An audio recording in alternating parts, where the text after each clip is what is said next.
deciros es gracias, porque estos momentos de los domingos por la mañana es un gran espacio de experimentación para todos nosotros. O sea, para mí es un experimento total, porque hoy, por ejemplo, digo, el tema es este, que ese ha sido su centenario, el centenario de nuestra maestra de meditación, Nirmala Salve, y cuando intentaba prepararlo el viernes, el sábado, es que no me surgía, no era capaz de crear un argumento, porque digo, realmente compartir su biografía, pues no hace falta, porque hay tantísimos documentales, hay ya tanto, que simplemente puedo poner un enlace y luego lo veis. Entonces este proceso de este espacio en el que compartimos algo es en sí mismo un experimento muy, muy interesante para mí de autenticidad. O sea, me planteo esta pregunta: ¿quién es Nirmala Salve?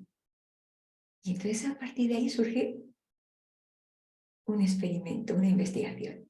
Así que vamos allá, a ver qué surge. Entonces, como sabéis, el acercamiento es un acercamiento desde el método científico.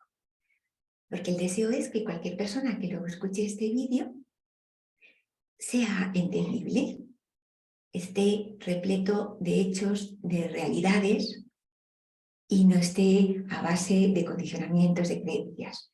Entonces ese reto, ese camino del método científico es extremadamente interesante. Bien, entonces como hechos, el hecho principal de la figura de Nirmala Salve es que ella vivía en lo que hemos llamado el modo silencio. En todas las ocasiones que tuvimos ocasión de estar con ella, estar en su presencia era evidente que nos bajaba los pensamientos. O sea, entrabas con un estado que decías, qué bien me encuentro. Y era sencillamente porque no había pensamientos. Entonces quizás este es el primer hecho más destacable. Que Nirmala Salve es alguien que nació en ese estado, con un modo silencio intenso, y en un momento dado de su vida, además se dio cuenta que lo podía compartir. Y eso dio lugar pues, a que actualmente haya miles y miles de personas que han tenido esa experiencia. Pero la cuestión es luego el proceso. O sea, a partir de esa experiencia inicial, ¿cómo vivimos después? Porque puedes tener una experiencia auténticamente de tu ser, de lo que eres, modo silencio intenso. Y luego, de nuevo, caemos a la consciencia mental, al ego, a nuestras historias. Entonces todo eso crea una investigación muy interesante. Entonces, desde este punto de vista, pues Nirmala Salve sería como, para mí, como la investigadora de referencia. Es alguien que ha nacido en un estado particular, ha mostrado una manera de vivir, lo ha explicado, lo ha compartido, hemos experimentado y actualmente hay, pues digamos, como un grupo de investigación. Es como cuando un investigador en un campo hace unos avances y luego otra serie de investigadores continúan haciendo ese tipo de experiencias. Entonces, todos estos años ha sido una puesta en común de estos resultados. A partir de esta experiencia inicial de modo silencio, de consciencia sin pensamientos, de experimentar nuestro ser, lo que somos más allá de los pensamientos.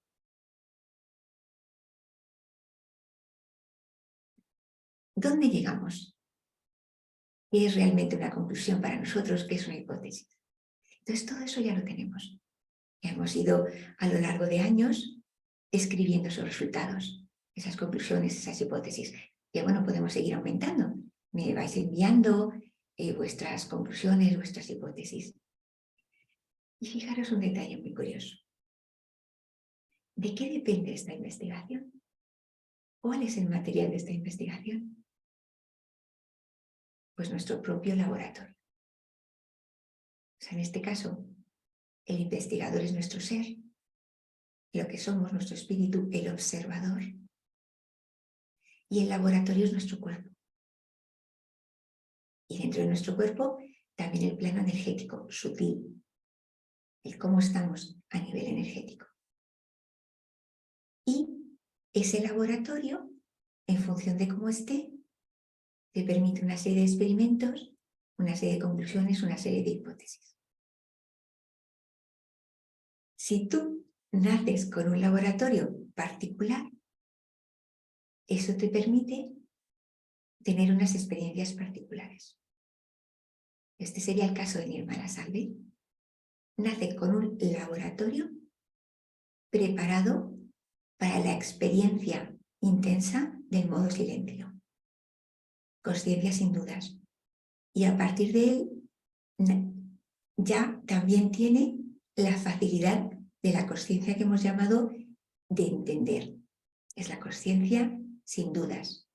Es la consciencia en la que te está llegando información desde tu ser. Y además, en ese tipo de información suele ser del tipo darte cuenta de que formas parte de un ser superior, que hay una armonía en el universo. Y eso te lleva a la consciencia sin dudas o modo de entender. Es vivir inspirado. Y a partir de ahí, pues ya tenemos también la consciencia vibratoria, que es esta percepción real, directa de la energía. Entonces, para ella hablar de la energía Kundalini era una conclusión evidente. Para ella, en su modo de percibir, tenía una experiencia clara de la energía Kundalini. Tenía una experiencia clara de los chakras. Todo este aspecto de modo de percibir, que hemos llamado consciencia vibratoria, en su laboratorio también estaba todo dispuesto para ese experimento y tenía esas conclusiones. Nos hablaba de ello verdaderamente como conclusiones. Y luego el último tipo de consciencia, que sería la de unidad, la de reconocimiento de lo que somos y de la fuente de la creación, también lo tenía. Entonces, desde ahí, a lo largo de su vida, compartió muchísimas conclusiones, que es las que nos van a servir ahora para avanzar más. Su primera conclusión es que lo que verdaderamente somos es el espíritu, el ser. Somos el cuerpo, tenemos un aspecto mental, que es el ego, unas emociones, que también vienen del ego, el superego, pero la vida, lo que realmente somos, es el espíritu. Y ese espíritu es eterno. Y encarna como en el mundo material para vivir el juego. Entonces esto que puede ser una teoría, para ella era un hecho. Entonces fijaros cómo es este juego, este experimento. Reconoces que eres tu espíritu y luego hay un aspecto de que ese espíritu, al ser eterno, vive diferentes vidas. Y tú encarnas en función de cómo tienes tu espíritu. Vives otra vez, se hacen cambios en ese ADN, en ese alma, digamos, y vuelves a encarnar y sigues jugando y sigues evolucionando. Entonces, hay momentos en el que esa encarnación es de alguien cuyo espíritu tiene un nivel de pureza extremo. Es un reflejo del ser superior, un reflejo de la creación como lo queramos llamar, ¿no? Un reflejo divino, realmente. Y eso da lugar a una experiencia terrenal interesante y una ayuda para los demás. Nos ayuda a evolucionar.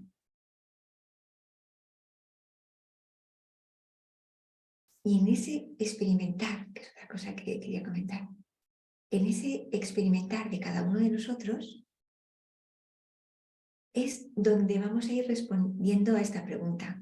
¿Quién es Nirmala Salve? Porque es desde ese modo silencio, desde ese reconocimiento de nuestro espíritu, que nos reconocemos unos a otros. Es como que te ves, te sientes. Y ese es el experimento. Digamos que la pregunta de investigación sería esta. ¿Quién es Nirmala Salve? Y ese experimento lo hacemos en una relación directa. En nuestro caso, claro, quizás fue más fácil, porque el haberla conocido, pasar ratos a su lado, era más evidente que era una encarnación de una energía muy pura, muy especial. Y ahora lo interesante es ver cómo esta sensación también puede llegar simplemente pues a través de conocerla, sus vídeos y tener imágenes suyas. Os voy a compartir un vídeo, luego lo pondré en el enlace, que me pareció interesantísimo. Por motivo del centenario, porque este martes, 21 de marzo, fue el centenario de su nacimiento. Y se han hecho muchísimos homenajes, y se han hecho documentales.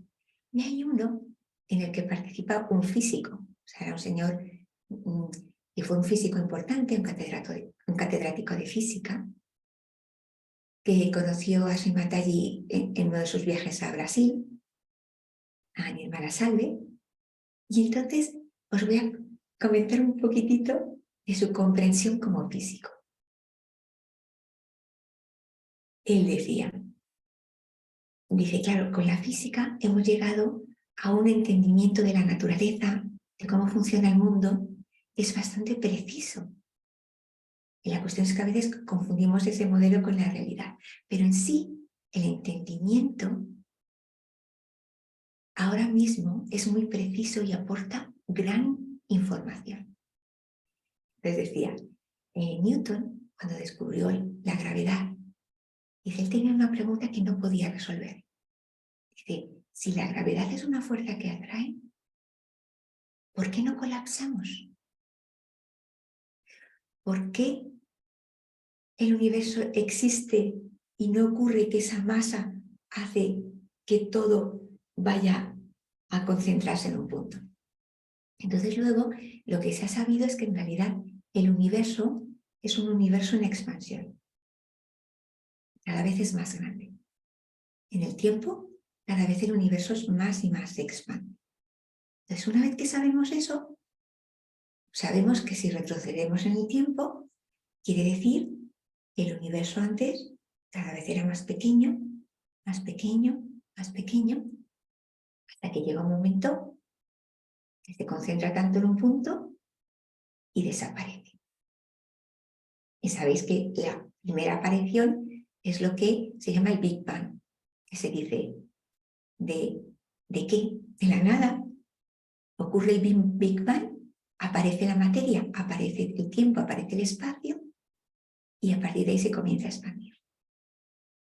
Si sabemos esto, quiere decir que hay un momento previo en el que no hay tiempo. Y si no hay tiempo, lo que hay es eternidad. Y si todo se ha comprimido, se comprime hasta un momento en el que no hay espacio. Pues cualquier cosa que exista es omnipresente. Y así seguiremos con todas las cualidades. Y según las iba describiendo, decía, esas son las cualidades que asociamos al aspecto divino del universo, que asociamos a Dios. Con lo cual, el origen es algo eterno, es algo omnipresente. Y de ahí aparece la creación, aparece la materia, que se expande. Y aparece todo el juego y llegamos a ser. En un momento dado, aparecen los seres humanos. Entonces, en ese juego estamos. El último punto que quería compartir, que sí me está viniendo ahora, que es muy importante, y es que fijaros, este es el escenario. Este es el escenario de un momento evolutivo, llamémoslo acuario, en la astrología lo llamarán como quieran. Y en este momento evolutivo hay gran confusión. O sea, a nivel espiritual, cualquier persona que en estos 30, 40 años pasados quería buscar, en realidad se encontraba con un mercado muy complicado, como os decía, ¿no? Con mucha falsedad, con mucho engaño. Y ahí seguimos. Entonces, ¿cuál es mi hipótesis? ¿Qué va a ocurrir ahora? En realidad, se va a ver de todos estos maestros lo que han aportado a través de lo que han sembrado. Es decir, lo que Nirmala Salve ha aportado se ha visto en su vida, ha tenido, sí, gran reconocimiento y respeto. Ahora la importancia es que esa semilla, esa experiencia del silencio interior, ¿dónde nos va a llevar? ¿Dónde nos está llevando? A estas miles de personas que compartimos esta experiencia inicial y a todos vosotros, ¿no? A todos los que nos acompañáis, todos los que estáis experimentando. ¿Cómo va a afectar a nuestra evolución? Y es ahí donde está la importancia, donde se va a responder a esta pregunta de quién es Nirmala Salve.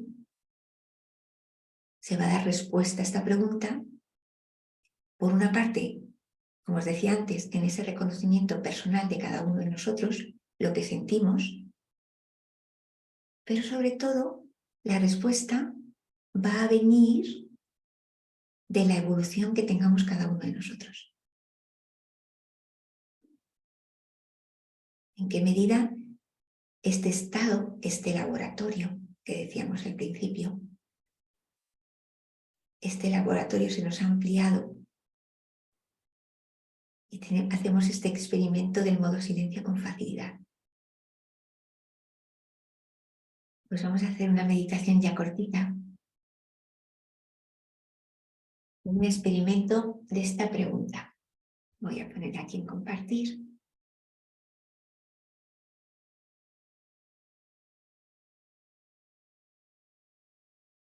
Esta es una foto que he elegido de Nirmala Salve. Nirmala Salve es su nombre de nacimiento. Luego en internet, por ejemplo en Wikipedia, aparece como Nirmala Srivastava, porque Srivastava es el apellido de su marido. Y cuando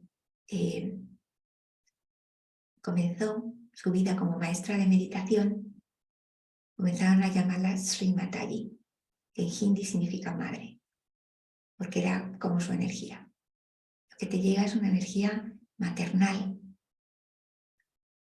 de alguien que desea cuidarte con ese amor puro de una madre.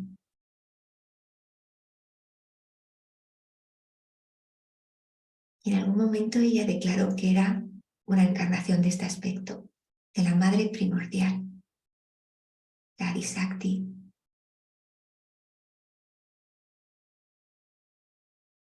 Ese aspecto que estaba en ese no tiempo anterior, en esa eternidad.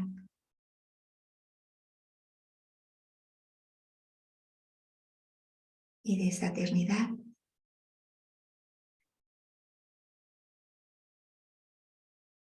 Entramos en este experimento, en esta experiencia.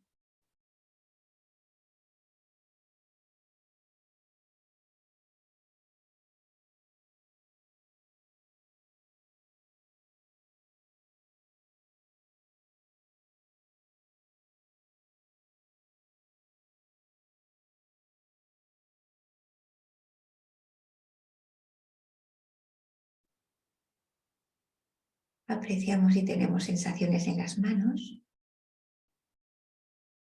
una sensación de frescor, de aire, de viento. Mi hermana Salve nos decía que era un síntoma del despertar de la energía Kundalini. Observamos si está ahí.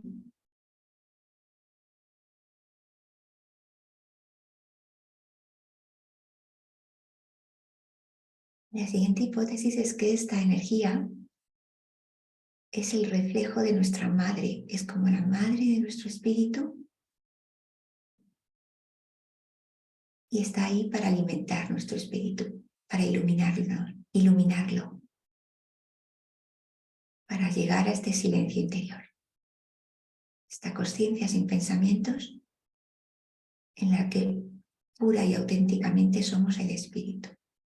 Invitamos con nuestras manos a la energía Kundalini a subir y anotamos que está ahí y notamos cómo este deseo, esta invitación puede aumentar la sensación.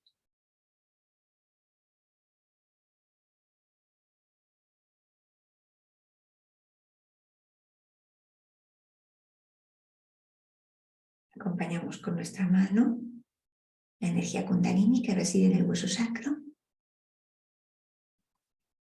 y vamos elevando la mano. Percibimos si hay sensaciones en la palma de la mano, también en el interior del cuerpo, en el interior de la cabeza y por encima de la cabeza. Colocamos la mano por encima de la cabeza.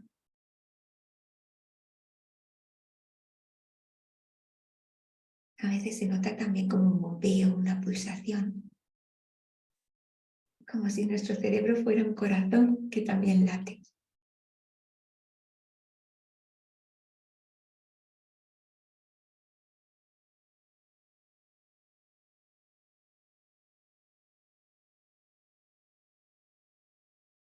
Llevamos la mano al corazón,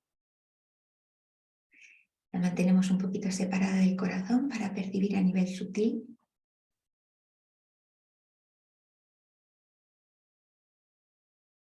Y nos sentimos a nosotros mismos.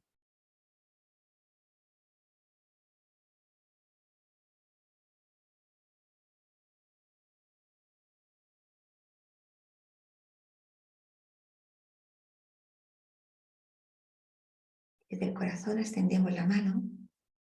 Se dice que en lo alto de la cabeza está el reflejo del corazón en el cerebro. Unimos los 5 dedos, los colocamos en la parte alta central superior de la cabeza. Tocamos, hacemos una ligera presión. Mi hermana Salve nos decía que aquí está el Brahmarandra, el reflejo del corazón en nuestro cerebro. Llevamos la atención a este punto.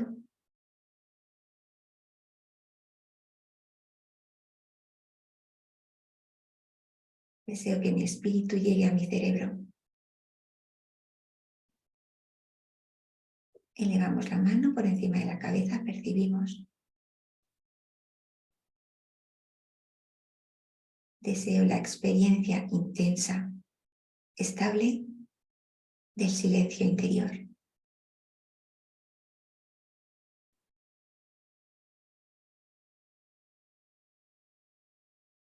Luego bajamos la mano lentamente.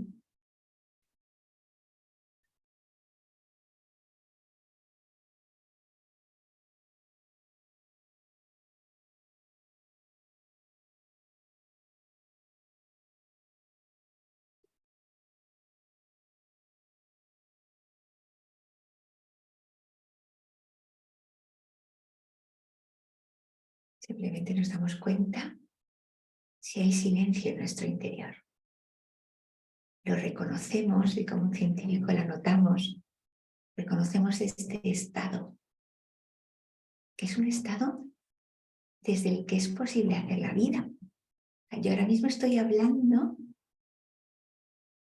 y a la vez noto ese silencio.